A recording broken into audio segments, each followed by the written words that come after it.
We have some pretty big stuff and some pretty big equipment.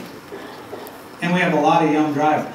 And the majority of our soldiers and airmen have been road tested and combat tested in the theaters of Iraq and Afghanistan. And we don't want our soldiers and haulers to have to relearn the tactics and techniques that they fought so hard to obtain.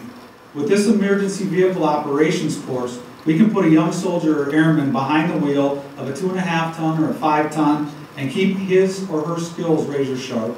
Phase 1 of the driving facility consists of 4.3 miles of roadway. That's total roadway. It sits on 185 acres and it sits in Area 24. A lot of earth has been moved, a lot of work has been done, and it has been completed for Phase 1. Again, it's a multi-agency facility. It's going to be utilized all year round. The Minnesota State Patrol will utilize the facility for 14 to 17 weeks, which would leave all the other agencies from the Department of Energy to National Guard, to DOT, DNR, 35 to 38 weeks to use it as well. As we spoke, there is a Phase 2 for this facility, but Phase 2 has been put on hold pending funding. Phase 2 will consist of a building, an urban grid, a bridge, cloverleaf. The building will be 30,000 square feet, and it will house a classroom.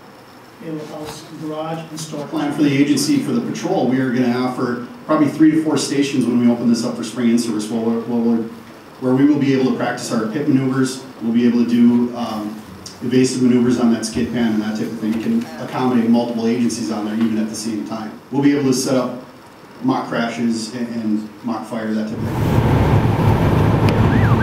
There's 70. This is what you're going to see. This is the posted speed limit on a highway, just like we've got posted out here. They never had a chance to get that before.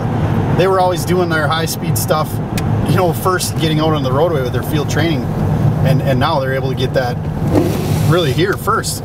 We can put that in this environment, closed environment, before they even hit the roadways. So a lot of troopers, you know, obviously work rural areas, help out county departments, that type of thing. And you know, I don't have any training in gravel roadways. Now they got half a mile training at gravel roadways, winding gravel road on both sides. Again, it's going to be lit similar to interchange area of Highway 10 or the freeway or anything like that. So now eventually what Phase 2 will allow us to do as well is stretch this out into this 4-lane to keep it kind of going up around the north end. But we do go down from a 4-lane obviously to 2-lane right around here. So you'll notice as the roadway is right there, that's where it's going to keep going, as the 4-lane.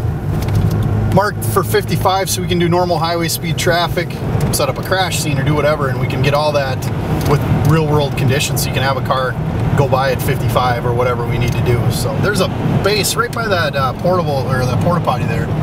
The skid pan's going to be lit with 3 100-foot poles. There's a base right there by the entryway.